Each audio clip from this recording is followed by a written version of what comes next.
Bulletin లో breaking news చూస్తున్నాం. Delhi liquor scam కేసులో నేడు కవిత బెయిల్ పిటిషన్ పై ఢిల్లీ హైకోర్టు విచారణ జరగబోతోంది. జస్టిస్ స్వర్ణకాంత్ శర్మ నేతృత్వంలోని ధర్మాసనం కవిత దాఖలు చేసిన పిటిషన్ పై విచారణను చేపట్టబోతోంది. సిబిఐ, ఈడీ కేసుల్లో తనకు బెయిల్ మంజూరు చేయాలంటూ కవిత ఇటీవల రౌస్ అవెన్యూ కోర్టులో పిటిషన్ ను దాఖలు చేశారు. ఈ కేసులో కవిత పాత్ర ఉందని బెయిల్ ఇచ్చేందుకు ట్రయల్ కోర్టు నిరాకరించింది. ఈ నిర్ణయాన్ని సవాలు చేస్తూ కవిత హైకోర్టును ఆశ్రయించారు.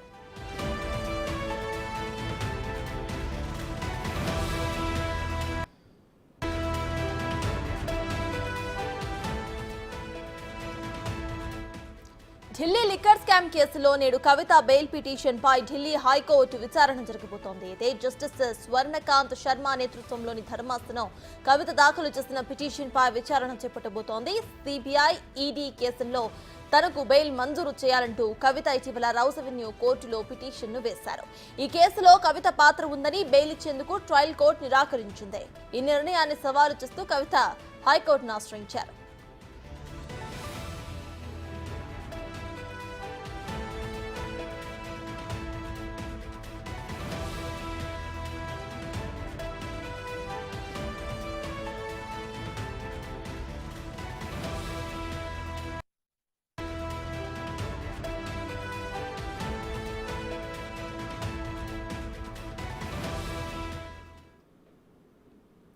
ఇదే విషయంపై పూర్తి డీటెయిల్స్ మా ప్రతినిధి శివ లైవ్ లో అందించడానికి సిద్ధంగా ఉన్నారు. శివ, చెప్పండి, ప్రజెంట్ ఢిల్లీ లిక్కర్ స్కామ్ కేసులో కవిత బెయిల్ పిటిషన్ కోరుతూ హైకోర్టును ఆశ్రయించినట్టు తెలుస్తోంది. అయితే ప్రజెంట్ అప్డేట్స్ ఏంటి? ఇక హైకోర్టులో తనకి బెయిల్ మంజూరు అయ్యే ఛాన్సెస్ ఎంతవరకు ఉన్నాయనుకోవచ్చు?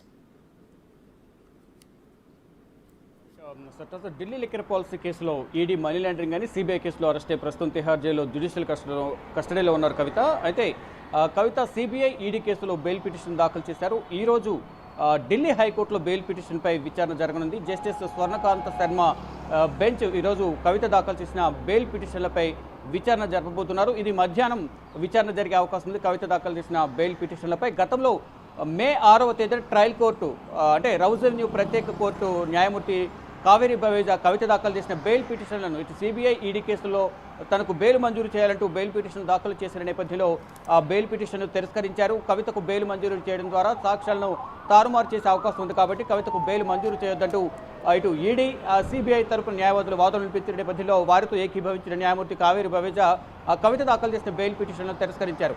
కవితను మార్చి 15న హైదరాబాద్లో ఈడీ అరెస్ట్ చేసింది. తర్వాత ఏప్రిల్ 11వ తేదీన సిబిఐ అరెస్ట్ చేసింది. ఇక రెండు కేసుల్లో కూడా ప్రజెంట్ జ్యుడిషియల్ కస్టడీలో భాగంగా కవిత తిహార్ జైల్లో ఉన్నారు. 3వ తేదీ వరకు కూడా కవిత జ్యుడిషియల్ కస్టడీలో ఉండబోతున్నారు.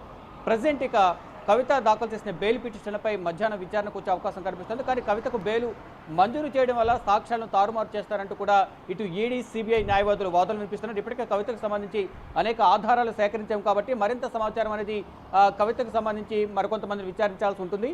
ఒకవేళ ఈ సందర్భంలో కవితకు బెయిల్ మంజూరు చేస్తే సాక్ష్యాలను ప్రభావితం చేస్తారు కాబట్టి అంటే సమాజంలో కవిత పలుకుబడి ఉన్న వ్యక్తి, అంటే మాజీ ఎంపీగా ఉన్నారు, ప్రజెంట్ ఎమ్మెల్సీగా ఉన్నారు కాబట్టి కవితకు బెయిల్ మంజూరు చేయొద్దు.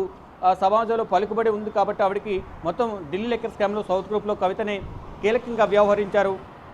లిక్కర్ జోన్లు కేటాయింపుకు సంబంధించి కానీ 100 కోట్ల ముడుపులకు సంబంధించి సౌత్ గ్రూప్ నుంచి నార్త్ గ్రూప్కు అరవింద్ కేజ్రీవాల్కు 100 కోట్ల రూపాయలు చేరవేయడంలో కూడా కవిత కీలకంగా వ్యవహరించారు కాబట్టి కవితని సౌత్ గ్రూప్లో కింగ్ పిన్గా ఉన్నారు.